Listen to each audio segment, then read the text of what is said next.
sur le budget et la dette. Voilà, et les Républicains ont été reçus il y a quelques minutes par le président Barack Obama. Les discussions sont qualifiées de constructives, mais il n'y a toujours pas d'accord. En tout cas, cet accord, les investisseurs y croient en Europe. La preuve avec la tendance qui est toujours à la hausse, un petit peu moins qu'hier, mais tout de même. Paris est la plus prudente avec une augmentation de 0,04% ce soir. Francfort, plus 0,45% et Londres, plus 0,88%.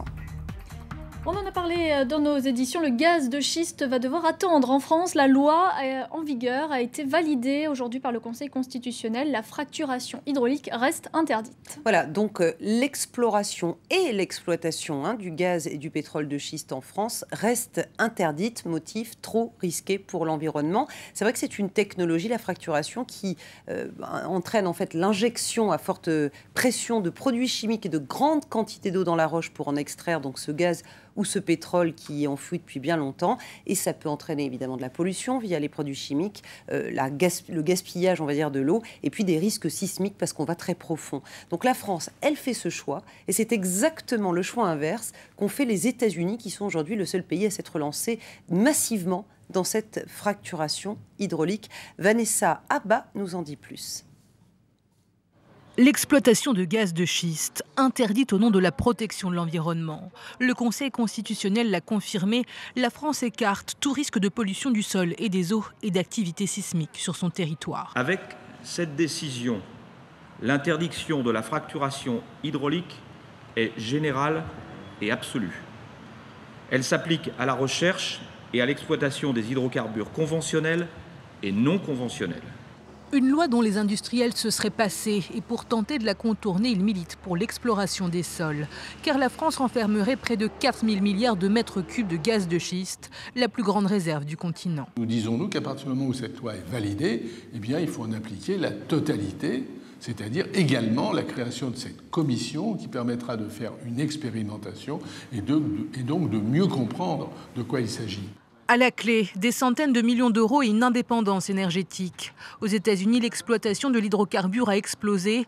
Entre 2017 et 2020, le pays deviendra le premier producteur mondial de pétrole, devant l'Arabie Saoudite. Pour le gaz, l'ascension sera encore plus rapide. Il devancera la Russie dès 2015. Alors, la différence se voit sur la facture. En France, elle se chiffre en moyenne à 2 300 € par an. Aux États-Unis, elle est passée en dessous des 1 500 €. Une exploitation qui n'est pas sans risques environnementaux et sanitaires. Cet Américain n'a travaillé que 4 mois dans l'industrie. Il a dû quitter son emploi à cause d'une maladie de peau inexpliquée. Aujourd'hui, il en porte encore les séquelles, des douleurs sur tout le corps et des maux de tête. On reste en France avec la réforme du rail. La SNCF se prépare à l'arrivée de la concurrence pour le transport voyageurs. Ce sera a priori en 2019. Voilà, c'est une obligation imposée par la Commission européenne, par l'Europe. Il y a déjà le fret qui est libéralisé depuis 2006. Et donc, effectivement, à partir de 2019, ce seront tout ce qui relève du trafic passager qui le sera. Pour l'instant, il n'y a que les lignes intereuropéennes qui peuvent éventuellement être confiées à d'autres opérateurs que les opérateurs nationaux. Et du coup, regardez, la SNCF se réorganise. Il y a la maison mère, baptisée SNCF, c'est original. Et puis vous avez SNCF Réseau, qui est l'actuel réseau ferré de France, qui est très endetté et qu'on avait séparé de la SNCF lors de la dernière réforme. Eh bien, elle revient. Et puis SNCF Mobilité, ce sont les trains. Donc, on récupère au passage la dette de Réseau ferré de France, qui est de 40 milliards d'euros. Mais à l'avenir, les investissements seront plutôt l'affaire de l'État et des collectivités locales et plus de l'entreprise qui devrait évidemment arranger ses finances. On parle d'une autre entreprise de transport européenne. Alitalia est à nouveau sauvée de la faillite, cette fois par une augmentation de capital. Voilà, on verra jusqu'à quand. Il y a eu un conseil d'administration aujourd'hui. Le principe est acquis. Augmentation de capital, 300 millions d'euros qui seront donc versés au pot. 75 millions d'euros par la Poste italienne, qui est évidemment public. Et c'est pour ça d'ailleurs que la Commission européenne va devoir valider cette proposition si elle rentre en vigueur.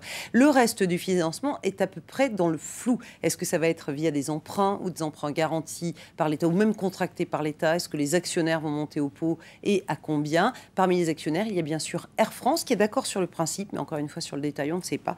Air France qui détient aujourd'hui 25% du capital d'Alitalia. Et donc l'État italien qui revient par la petite porte au capital d'Alitalia, c'est tout le contraire en Grande-Bretagne où la Royal Mail, la Poste, elle, fait une entrée remarquée en bourse. Voilà, une entrée en fanfare même, on peut dire, puisqu'aujourd'hui c'était le premier jour de cotation, première séance, et le titre a pris 37%. Alors pour l'instant, seuls les investisseurs institutionnels, les fameux zinzins comme on dit, peuvent échanger. Ils auront en main 2/3 des actions au final, 1/3 pour les particuliers, mais il faut préciser aussi que les salariés, eux, ont accès gratuitement à 10% de l'ensemble des actions. C'est la plus grande privatisation en Grande-Bretagne depuis l'ère Thatcher, et l'État a récupéré au passage presque 4 milliards d'euros. Un troisième trimestre dans le rouge pour JP Morgan. Oui, effectivement, avec une perte de 280 millions d'euros. Et c'est d'autant plus remarquable que c'est une première depuis l'arrivée du PDG actuel, Jamie Dimon. Alors pourquoi cette perte ? Eh bien parce que les frais juridiques sont énormes. 5 milliards 300 millions d'euros, c'est seuls 3 derniers mois, des amendes, des frais de justice liés au scandale de la manipulation du LIBOR, le taux interbancaire dans la zone britannique, et puis le fameux scandale des subprimes, vente de produits toxiques. Et voilà. Mais la banque a de quoi faire face puisqu'elle a des réserves pour 17 milliards d'euros encore. Donc une amende de 5 milliards, finalement, c'est pas grand-chose. Voilà pour l'actualité économique. Merci beaucoup Myriam. On vous retrouve dans 1 heure environ pour un nouveau point sur l'actu éco. On passe maintenant à l'actualité sportive avec au menu du cyclisme et la première étape du Tour de Pékin.